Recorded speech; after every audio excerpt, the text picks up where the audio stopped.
Chainsaw man की इस खूनी और पागलपन भरी दुनिया में रेज़े आर्क की स्टोरी जितनी blood soaked and explosive battle से भरी हुई है तो उतनी ही डीप है अपने फिलोसॉफिकल मीनिंग में। तात्सुकी फुजिमोटो ने इस आर्क में सिर्फ एक लव स्टोरी ही नहीं लिखी, बल्कि उन्होंने लिखा है एक एग्जिस्टेंशियल मिरर जिसमें कैरेक्टर्स अपनी ह्यूमैनिटी को समझने की कोशिश करते हैं। ये आर्क सिर्फ खून, प्यार और बिट्रेयल के बारे में नहीं है, ये एक रिफ्लेक्शन है उस दुनिया का जहाँ पे लोग इंसान नहीं बल्कि वेपन बन चुके हैं। और इसी वजह से रेज़े आर्क चेनसॉ मैन का सबसे thought provoking and emotionally devastating chapter बन जाता है।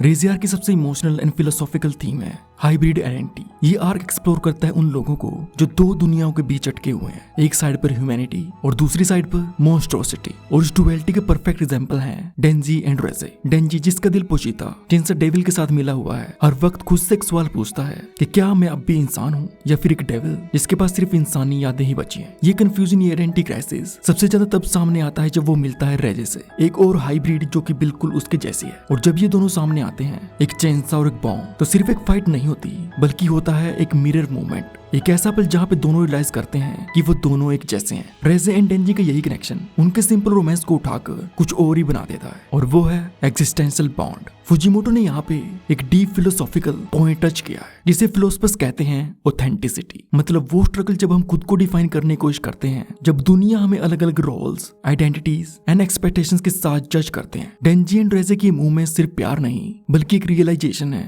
कि कभी कभी सबसे रियल कनेक्शन तब मिलता है जब दोनों लोग एक ही दर्द शेयर करते हैं।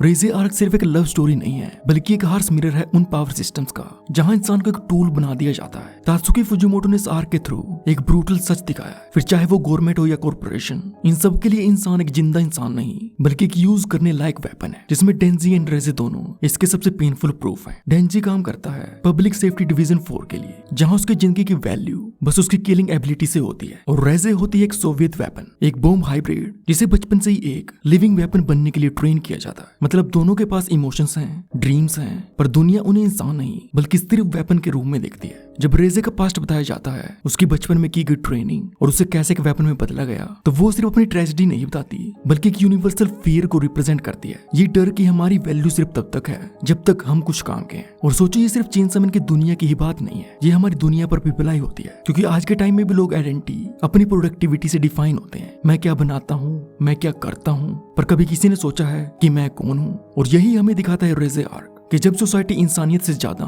यूटिलिटी को वैल्यू देने लगती है, तो तब हम सब अपने अंदर के रेज़े और डेंजी बन जाते हैं, जिंदा तो हैं पर सिर्फ एक वेपन सिस्टम का पार्ट बन के। चेनसॉ मैन की इस मैडनेस भरी दुनिया में जहाँ पे हर दूसरा मोमेंट खून, दर्द एंड डिस्ट्रक्शन से भरा होता है, तो उसके बीच डेंजी एंड रेज़े का रोमांस एक अलग ही ब्राइटनेस लेकर आता है, एक इमोशनल काउंटर पॉइंट इस पूरी वॉयलेंट स्टोरी के बीच। इनके छोटे छोटे मूवमेंट्स, जैसे स्विमिंग पूल में हंसी मजाक करना, स्कूल बिल्डिंग में घुसकर मस्ती करना, ये सब कुछ लगता है कि जैसे खून से भरे समंदर में छोटे छोटे ह्यूमैनिटी के आइलैंड्स हों। और यही वो सबसे खूबसूरत बात है कि इनका रिलेशनशिप सिर्फ ट्रैजिक नहीं बल्कि फिलोसॉफिकल भी है, क्योंकि ये दिखाता है कि इंसान चाहे कितनी भी दर्द भरी दुनिया में क्यों न जी रहा हो, बट उसके पास हमेशा एक छोटी सी उम्मीद होती है किसी से कनेक्शन बनाने की, किसी के साथ मीनिंग ढूंढने की। फुजिमोटो ने कैफे एंड बीच के वो साइलेंट मूवमेंट्स इसलिए दिखाए ताकि हम महसूस कर सकें कि केओस के बीच भी जिंदगी एक सेकंड के लिए रुक सकती है, और वो एक सेकंड कभी कभी पूरी जिंदगी से ज्यादा रियल लगता है। फिलोसफर एल्बर्ट कैम्पस ने इस फीलिंग को नाम दिया है इनविंसिबल समर। मतलब जिंदगी चाहे कितनी भी अब्सर्ड क्यों ना हो, पर इंसान के अंदर एक छुपी हुई वार्मथ होती है, एक जॉय जो सब कुछ टूटने के बाद भी खत्म नहीं होती। एंड डेंजी एंड रेज़े का कनेक्शन भी ऐसा ही है, एक छोटी सी रोशनी एक डार्क भरी दुनिया के बीच। पर ट्रेजेडी सिर्फ इनके वॉयलेंट एंड में नहीं है, बल्कि असली दर्द तो इस बात में है कि इनका सच्चा कनेक्शन भी इनके पावर सिस्टम के सामने नहीं टिकता, जिससे ये दोनों बचने की कोशिश करते हैं।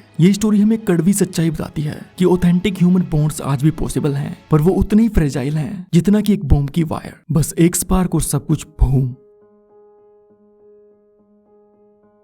रेज़े आर्क का सबसे गहरा और दिमाग हिला देने वाला सवाल ये है कि क्या हम सच में फ्री हैं? एक ऐसी दुनिया में जहां सब कुछ हमारे circumstances, trauma and system decide करते हैं, तो क्या हम अपनी जिंदगी को चुनते हैं? या बस उन रूल्स के अकॉर्डिंग जीते हैं जो वो किसी और ने लिखे हैं। डेंजी एंड रेजे दोनों इस क्वेश्चन का लिविंग एग्जांपल है, क्योंकि इन दोनों की लाइफ उनके ट्रॉमा एंड एक्सप्लोटेशन पे बिल्ड होती है। पर मेन डिफरेंस ये है कि दोनों अपने पेन को अलग अलग तरीके से हैंडल करते हैं। डेंजी अपनी जिंदगी का कंट्रोल लेने की कोशिश करता है, फिर चाहे उसके पास कुछ भी रीजन ना हो, फिर भी उसने डिसाइड किया कि वो अपनी ह्यूमैनिटी नहीं छोड़ेगा। बट रेजे ने अपने ट्रॉमा के साथ एक दूसरा रास्ता चुना और वो अपने मास्टर्स के पास लौट जाती है, जिन लोगों ने उससे वेपन बनाया था। और ये मूवमेंट सिर्फ ट्रेजिक नहीं बल्कि फिलोसॉफिकल भी है। फिलोसोफर जीन पॉल सार्ट्रे ने कहा है कि जब इंसान अपने फ्रीडम को छोड़ के एक प्री डिटरमिन्ड रोल एक्सेप्ट करता है तो उसे कहा जाता है बैड फेथ। और रेजे का डिसीजन डेंजी के साथ भाग जाने की बजाय अपने मास्टर्स के पास लौटना एक परफेक्ट एग्जाम्पल है बैड फेथ का, क्योंकि इस पल में वो अपनी एग्जिस्टेंस, अपनी फ्रीडम खो देती है। वो खुद को इंसान के बजाय फिर से